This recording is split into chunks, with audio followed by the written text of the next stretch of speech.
कहानी की शुरुआत एक वीरान से जंगल से शुरू होती है, जिसमें आज जूली अपने प्रेमी को ढूंढ रही थी। उसका प्रेमी उसके साथ मजाक कर रहा था और मजाक मजाक में ही वो कहीं छुप गया था। वो उसका नाम लेकर उसे पुकार रही थी और अचानक एक नकाब वाला उसे पकड़ लेता है। वैसे घबराने की कोई जरूरत नहीं थी, क्योंकि नकाब वाला उसका प्रेमी ही था। नकाब हटाने के बाद वो जूली से प्यार करने लगा। प्यार करते करते जूली उसके हाथ एक रस्सी से बांध देती है ताकि वो उसे ज्यादा प्यार कर सके। अब जूली लड़के की पैंट नीचे कर उसके डंडे से प्यार करने लगी। इसी बीच बिनी नाम की लड़की भी वहाँ पहुँच जाती है। उसे देखकर दोनों प्रेमी हैरान हो गए। बिनी उनसे कहती है कि मैं भी तुम्हारे साथ मस्ती करना चाहती हूँ। दोनों प्रेमी उसकी बात मान जाते हैं, क्योंकि वो दोनों भी काफी गर्म थे। बिनी जल्दी जल्दी उनके पास आकर जूली को एक नकाब देती है। लड़का दोनों लड़कियों से पूछता है कि क्या तुम एक दूसरे को पहले से जानती हो। दोनों उसे बताती हैं कि हम दोनों बहनें हैं और लड़कों को जंगल में लाकर उनका शिकार करती हैं। लड़कियों का सच जानकर लड़का हैरान हो गया। वो मदद के लिए चिल्लाने ही वाला था कि तभी जूली उसके हाथ काटने लगी। बिनी भी जूली की मदद करने लगी और दोनों बहनें जल्दी ही उसके हाथ काट देती हैं। हाथ कटने के बाद भी लड़का भाग नहीं सकता था, क्योंकि उसकी पैंट उसके पैरों में फंसी हुई थी। भागने के चक्कर में लड़का नीचे गिर जाता है और तभी वहाँ तीसरी लड़की आ जाती है। इस तीसरी लड़की का नाम वीवो था। वो लड़के को बताती है कि जूली और बिनी मेरे लिए शिकार करती है, मैं उन दोनों की बोस हूँ। इतना कहकर वो पहले कुछ मंत्र पढ़ती है और फिर लड़के को मार देती है। अब कहानी कुछ दिनों बाद शुरू होती है। जंगल में एक गाड़ी तेजी से दौड़ रही थी और गाड़ी ब्रेन नाम का आदमी चला रहा था। गाड़ी के पीछे मैंडी अपने प्रेमी स्टीव के साथ बैठी थी। गाड़ी में केविन नाम का लड़का और सोफिया नाम की औरत भी थे। ये सभी लोग शॉर्ट मूवीज बनाते थे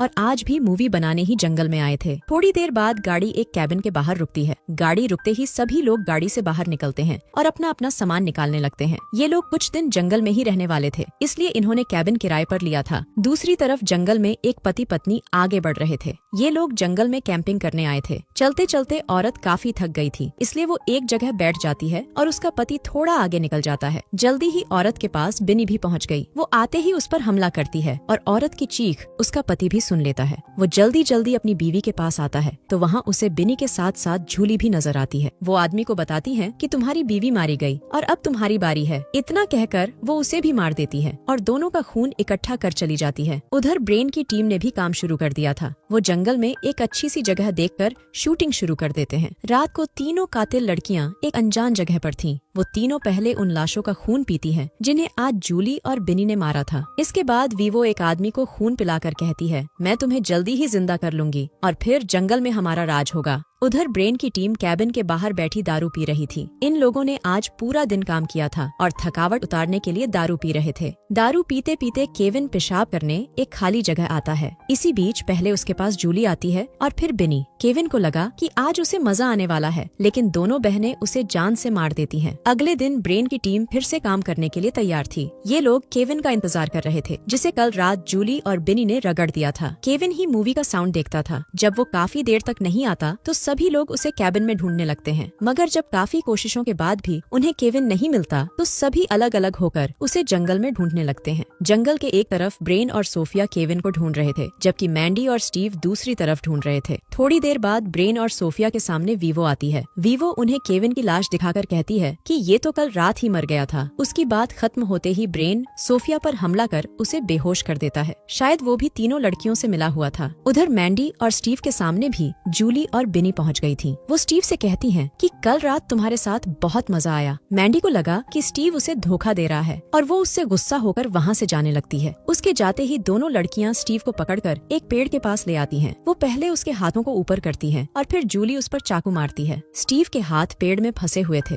और वो जोर जोर से चिल्ला रहा था। उसकी चीखें सुनकर मैंडी वापस आ जाती है और आते ही बिनी पर हमला करती है। अब मैंडी को दोनों बहनों का मुकाबला करना था। मैंडी को खतरे में देखकर स्टीव जोर लगाने लगा और अपने हाथ पेड़ से आजाद कर लेता है। काफी कोशिशों के बाद भी वो अपने हाथों से चाकू नहीं निकाल पाता। अब जैसे ही जूली उसके पास आती है तो वो उसके पेट में चाकू खोप देता है। इसके साथ ही वो मैंडी को वहाँ से भागने को कहता है और मैंडी उसकी बात मानकर भाग जाती है। इसी दौरान पीछे से बिनी स्टीव पर हमला करती है और फिर जूली उसे जान से मार देती है। स्टीव ने मरने से पहले जूली पर जो हमला किया था उससे वो काफी जख्मी हो गई थी। बिनी किसी तरह उसे संभालती है, जिसके बाद दोनों लड़कियां वहाँ से चली जाती हैं। दूसरी तरफ ब्रेन इस वक्त वीवो के ठिकाने पर था। अपनी मूवी को अच्छा बनाने के लिए वो कुछ भी कर सकता था। वो वीवो को पहले से जानता था। वीवो ने उससे वादा किया था कि अगर वो उसका साथ दे तो उसकी मूवी अच्छी बन सकती है। बस इसी लालच में फंसकर ब्रेन वीवो का साथ दे रहा था। सोफिया अभी भी बेहोश थी और दोनों उसके होश में आने का इंतजार कर रहे थे। उधर पुलिस अफसर हेनरी और सिपाही विंस भी जंगल में पहुंच चुके थे। दोनों रोज जंगल में आकर चेकिंग करते थे। ये लोग अभी बातें ही कर रहे थे कि तभी इनके पास मैंडी पहुंच जाती है। वो जल्दी जल्दी उन्हें स्टीव की लाश के पास लाती है। लाश देखकर हेनरी हैरान हो गया।